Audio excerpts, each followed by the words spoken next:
Acquiring new skills used to be very complex, but it has been simplified by 4-level solutions through the Academy platform. Academy is a training tool that offers you the opportunity to take the next step towards your personal and professional goals. With Academy, you can turn any room in your house into a classroom. Academy helps you to access the latest training catalog and offerings from IBM, Microsoft, Oracle, Cisco, CompTIA, VMware, and many more. Access to course materials, best practices and labs, career guide, and staying up to date with certifications. Want to know more about Academy or have training requirements? Please send an email to training@4levels.co.za or call 011-848-6229. With Academy, you are definitely owning your present and empowering your future.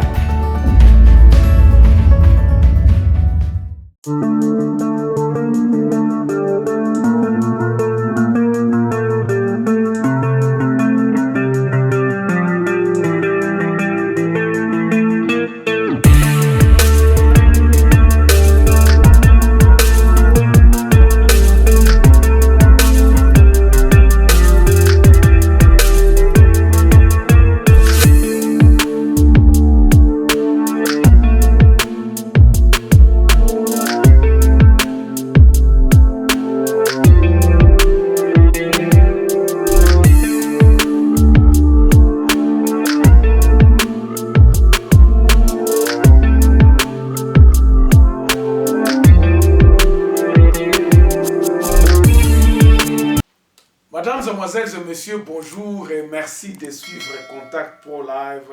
Encore une fois de plus, je suis très heureux une fois parce que j'ai beaucoup eu de vos mails. En tout cas, mon email adresse a explosé. Je crois j'arrive maintenant par jour au moins 2000, 3000 emails. Je ne peux pas tous les lire, mais je les lis quand même en ligne. Ceux qui m'envoient des messages sur mon WhatsApp, sur les grands sujets brûlants. À Goma, la situation continue à se porter pas très bien. Nous avons vu les membres du gouvernement ont été dépêchés de l'autre côté. Vous allez les suivre dans le grand titre des journaux que nous allons vous lire juste après avoir introduit cette émission. Aujourd'hui, nous parlons de quoi? Aujourd'hui, nous allons parler encore, comme dit notre émission, de la Constitution. Et dans cette Constitution, nous allons parler de l'article 158. Nous allons vous lire l'article 158 et nous tournerons tout autour de cet article-là pour vous faire voir ce qui se passe exactement dans notre pays. Et après, donc, ça sera l'article 158 et je vous ferai dérouler l'article 159 et le pourquoi de cet article-là. Nous allons en parler aujourd'hui parce que cette constitution nous exige aussi à ce que nous puissions la connaître. Avant d'aller un peu plus loin, nous allons prendre les grands titres à la une des journaux qui paraissent ce matin sur Internet et puis nous revenons tout de suite après pour le développement de notre sujet. Voici les grands titres à la une des journaux qui paraissent ce matin sur Internet. Nous commençons par élection.net. Kinshasa, pas de prise d'otage à l'alimentation Kin Marché. Ça, c'est police qui parle. Et puis, Ituri, encore une dizaine de corps sans vie découverts à Mambasa. L'aéroport de Kavumu à Bukavu, à nouveau fermé. 7 sur 7. Massacre de Yumbi, le procès s'est ouvert ce mardi. Et puis RDC Volcan, 3 immeubles s'effondrent à Goma. Plusieurs blessés signalés. Congo profond, 2 titres, Bukangalonzo, fausse accusation contre Patrice Kitendi. Et puis paiement en espèces égal ou supérieur à $10 000. La BCC dit non à Ngobila. 7 sur 7. Dans 7 sur 7, nous avons Kassai Dieudonné Pemien saisi la Cour constitutionnelle pour contester la procédure de sa déchéance. Éruption volcanique Niragongo, le dernier bilan fait état de 32 morts. On termine par Radio Okapi.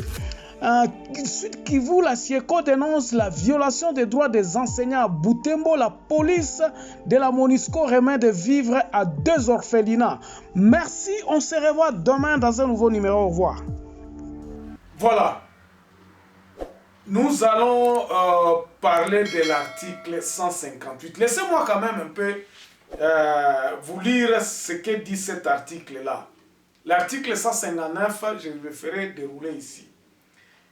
La Cour constitutionnelle comprend 9 membres nommés par le président de la République, dont 3 sur sa propre initiative, 3 désignés par le Parlement réuni en congrès et 3 désignés par le Conseil supérieur de la magistrature. Les 2 tiers de membres de la Cour constitutionnelle doivent être des juristes provenant de la magistrature, du bureau ou de l'enseignement universitaire. Le mandat des membres de la Cour constitutionnelle est de 9 ans, non renouvelable. La Cour constitutionnelle est renouvelée par tierce tous les 3 ans. Toutefois, lors de chaque renouvellement, il sera procédé au tirage au sort des membres par groupe. Le président de la Cour constitutionnelle est élu par ses pairs pour une durée de 3 ans, renouvelable une fois, et il est investi par ordre du président de la République. Bandeko, ça c'est un texte qui vient cru de la Constitution, notre Constitution, donc l'article 158. Et ça donc ce n'est que les purs juristes qui parfois peuvent nous expliquer. Nous ne faisons que lire, et c'est du français, nous devons comprendre. Mais eloko na lingana loba sur cet article ici, bandeko, nous avons vu ba juristes, nous espérons que ce sont ceux-là, des professeurs qui se targuent que ce sont des constitutionnalistes, qui na télévision, pour essayer un peu de se poumonner à justifier cet article. Pourquoi? Parce qu'il y a eu nomination ya ba juge Moussoussou. Parce que c'est ça qui a constitué même origine à la situation de Zako vivre boyelelo. Et loko oyo, ndena kati émission na ko expliquer bino et kozaki batu ba komi sikoko la mukabazomo na ba intention ya baninga na bango. Ça, ce sont les juristes qui nous expliquent. Ils nous ont expliqué. Au comment on a bazaba juriste misatu, mutu na mutu azo expliqué le même texte oyo na ndenge nae. Finalement, Cour constitutionnelle wana eza ndenge ezali lelo, bandenge bazlobaki, président salaki makamuna ndenge azalaki, toyokaki côté mususu menda lobi, fallait tozala na batu na Cour constitutionnelle. Donc, et comme chambre moko oyo, ba homme politique, baza kolinga ba asseoir pouvoir na bango kuna. Pourquoi peuple congolais naza ko ebisa bino boy? C'est parce que babiloko nyonso oyo eza koya na Cour constitutionnelle. Soki eza na obédience te ya président de la République, ekoki kolekate. C'est-à-dire donc que Cour constitutionnelle, il faut ezala na obédience, donc il faut ezala Cour moko eza na kati ya poche ya président de la République, bachaka tembe te, challenge président de la République te. Biloko o noso président koloba. Donc ils vont travailler pour le président de la République. Na batu mususu o batu na bango. Soki kaka bakomi kosale la président de la République, ainsi corruption koti na kati. Jugement ko banda sou kozala na justeté. Pourquoi? Parce que ils sont d'une obédience. Or cette cour constitutionnelle, il faut ezala absolument neutre et puis ezala indépendante. Indépendance nango komona na ndenge nini? Ezalaka na serment moko ya ingratitude ba juge bazalaka nango. Ça se voit dans la pratique de la loi. Ndenge bazo sala ba jugement na bango, okoyeba kaka ke juge oyo azatana ou bien cour oyo ezatana obédience moko te. Mais et pas na biso c'est flagrant bandeko.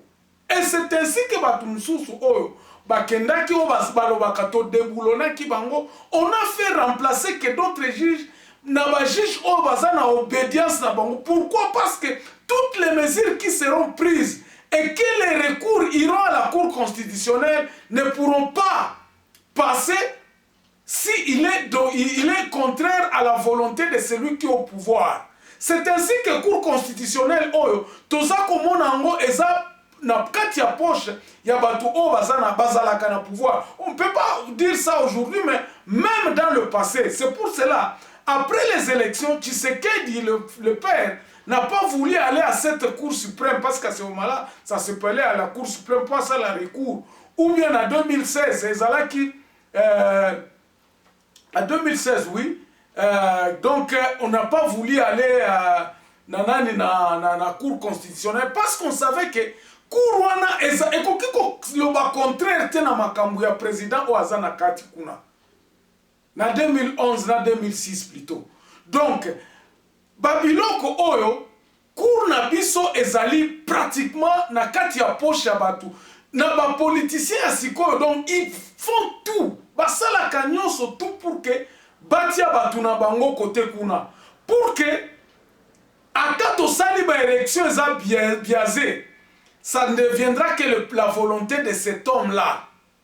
Et kozala kaka volonté anani ya président de la République parce que ba juge wana baza batu na yo. Maintenant c'est quelle justice que nous avons? C'est ainsi que Bokomona, dès que nous avons une cour constitutionnelle qui n'est pas respectée, babiloko nyonso tu etikali. C'est comme dit Moutou sokeza malamute makolona babiloko mususu ekotambola peli susu malamute. Vous comprenez maintenant parce que c'est ça. Tant que non, nous allons déboulonner, nous avons déboulonné ceci, nous savons ceci, nous avons fait ceci. C'est parce que tout au départ, il a fallu faire une course. Il y a qu'on récupérer dans une cour constitutionnelle, c'est-à-dire cour constitutionnelle, pour placer les joueurs dans bino kuna. Boyebika ke bango kuna baza ba défenseur ya babiloko nyonso to boza kosala. Bakei na parlement, bakei na soki na nani na ko déboulonner ba premier ministre ba tumususu ya régime passé. Bandeko, on n'a pas changé le système, mais on a changé les joueurs. Système eza yango moko kaka. Mais maintenant la conséquence de cette histoire c'est quoi? Boye komona kaka même toloba inconsciemment les arrêts même de ce cours constitutionnels ne sont plus respectés. Et ça qu'on remplit sous mission na yango te. Cette cour ne remplit plus sa mission parce que déjà na Congo central, gouverneur Oaza côté kuna, la cour constitutionnelle avait confirmé la destitution de ce monsieur-là. On avait confirmé la destitution par des arrêts. Or, arrêt à cour constitutionnelle et à la Kalisusu, et puis ça recours à la Kalisusu. Quand elle a été rendue, les arrêts sont rendus, c'est fini, c'est fini.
proclamation à résultat, il y a eu des recours de députés. La Cour constitutionnelle avait déjà tranché. On ne pouvait pas, mais qu'on ça sous rectificatif. Et j'avais parlé un pas en avant, un pas en retour. Et ça a annulé inconsciemment sérieux et ça sous Namboka Nabisote. Bandeko, nous avons vu na bamboka mususu soki mutu akangamaki na erreur ya justice. Akangamaka d'abord. Il va falloir que non. Bamboula va justifier Babiloko pendant longtemps. Mais les gens sont réhabilités. Mais ce n'est pas dans la Cour suprême, dans les États-Unis. Non. Ça, ce sont des combats qui presque exact. On ne peut pas. Mobeko va changer en beauté. Surtout si les cours, les barbarés, et ça la Cour constitutionnelle, c'est fini. Et Sili, et Zawana, et Sili. Mais chez nous, ce n'est pas le cas. Et ça, bon côté. Moutou gouverneur, balongoli peuple, représentant peuple, balongoli gouverneur. Gouverneur, on a outil, ceux qui na province, aïe na Kinshasa, na Cour constitutionnelle, chez moi, Bakanyaka na influence, tititi ale, Cour constitutionnelle ale, et réhabilité. Sans même koyoka tabatou manani à province, sans même koyoka babablo, tu vois que les histoires chez nous, ça donne envie de vomir. Bandeko, babiloko tangunga natala kanguna lubaka. Mais c'est pas possible, tozo vivre na mboka nini. Notre pays est dans le pétrin na kati ya likambo ya Cour constitutionnelle oyo. Sikoyo, en fin de compte, qu'est-ce que nous devons faire? Parce que, à une émission na lubaka, il faut topé saka, qu'est-ce qu'il faut faire? Bandeko, j'avais dit ceci dans l'émission précédente. Banibeko oyo sikoyo ekobanda ko respectame te na kati ya système otoza nango. Ça serait impossible. Banibeko oyo se kobanda ka kozala bafoué jusqu'à ce que nous allons déboulonner le système. Et là qu'on nango ko permettre koto déboulonner le système oyo et ça ko faire parler le peuple à la base. C'est-à-dire que le peuple à la base doit prendre ses propres dispositions. Il doit se prendre en charge. Et le président, Soki Alingi Mboka Oyo, please, président de la République, fait parler le peuple, afin que le peuple puisse se mettre d'accord pour bâtir Mibeko Oyo Bandako se respecter. Et Zalandengeni, j'avais dit qu'il faudrait qu'on convoque les états de lieu de territoire. Ba territoire kuna na se batu ba vanda ezala na kaneva moko ezala neti ba conférence ya réconciliation na kuna nde batu bazala na ba memo wana eke na province batu wana na se kuna sikoyo na ba biloko wana ba entité ba territoire dans chaque territoire. Nous avons que 145 territoires, nous aurons à peu près 145 mémos. Na ba 145 mémo wana ekokende kozala réunis na ba 26 provinces autoza nango. Moi je me suis dit il faudrait quand même ata eloko autoza na 26 provinces problème ezate. Batuna ta na territoire bakoloba awa il faut to sala boy. Nous avons des intellectuels sur toute l'étendue du territoire parce que ba député bazalaka eli na ba territoire wana. Ces députés qui sont maintenant là, il faut que na territoire na bango, bakende kosala ba conférence pour la économique, politique, administratif, babilo konyo surtout. Car à ce moment-là, quand le peuple parlera, toye na province, to réunir, to sali na province, nde toye kosala na conférence, ezala neti conférence nationale souveraine, où l'objectif sera de tout rédiger siko constitution na biso ya malamu. Oh, le peuple assez à lobby. La constitution que nous avons aujourd'hui, c'est une constitution qui awa en Afrique du Sud où ce n'est pas le peuple qui a parlé. Il est grand temps à ce que nous puissions faire parler le peuple. Na torobanda siko koloba batu oyo ba biba ki batu nini o basala ki bakende kosenga excuse na batu na territoire nae. Nous avons besoin de ça. avant que tokoleka na babiloko mosusu, avant tobanda okima mbangu kokende kosenga mbongo koto ya kosala ekosalaka mpe eloko moko te tant que peuple na la base bayokani te. Voilà un peu ce que j'avais à dire comme solution na kati ya nani ya nani oyo ya nani ya constitution oyo. Constitution na biso yebisi biso nini? Pour terminer, bandeko, moi je ne suis pas juriste, mais la constitution elle-même me dit que il faut koyeba mobeko oyo, parce que mobeko oyo ndeza ko kamba mboka na yo. Batu bakosaka biso lisusu te bandeko. C'est pour cela que nous disons, nous allons nous époumoner pour vous lire ne fût-ce que cette constitution. To banda na ko expliquer na ngai te bombo kaika nga na tangi, mais na lobby ba fait oyo eza komona na ke biso batu oyo ya Congo tozokende à la contre ya makomami na eza neti Bible na biso oyo eza kotambwisa mboka na biso. Nous allons à l'encontre, personne ne respecte ce mobeko. Alors mboka na biso ko évoluer ndenge nini? Nous avons ces intellectuels là qui nous déroutent, bazana ba obédience na bango ba komi même dans la justice batu na batu ba koma et koma ki batu msusu oh non. Nous devons avoir batu à FCC na kati tango FCC na kache bande kozala. Na kati ya gouvernement il faut kozala na ba ministre à FCC ba biloko. Nous ne respections plus la constitution. Pour faire respecter la constitution, il faut autorité de l'État ezala exprimée par le peuple à la base. Na base nde tokoki koyeba ke autorité à l'État na biso ezali boye parce que batu nyonso tu bayokana ki balobi bandeko soko yibi awa makambo soki mutu asi asali akomi awa ya suka toko zonga sima lisusu te. Mais lelo oyo nani yango aza kokipe ke non gouverneur wana ta cour constitutionnelle et réhabilita qui est, même si il est là na Congo central, cour constitutionnelle et loba qui a koki ozonga te, mais il est rentré. Donc babiloko msusu eze belé awa botala babiloko oza ko salema na kindu. La cour constitutionnelle, on a donc tozo qui peut en sous-souter. Voilà un peu ce que j'avais à vous dire ce matin. Merci beaucoup pour m'avoir suivi. On va continuer ce travail, mes chers amis. Si vous avez aimé, ne passez pas sans vous laisser un petit message ou de vous abonner si vous n'êtes pas encore abonné. On vous attend de l'autre côté. Quand je verrai encore votre nom vous abonner, je serai encore très ravi.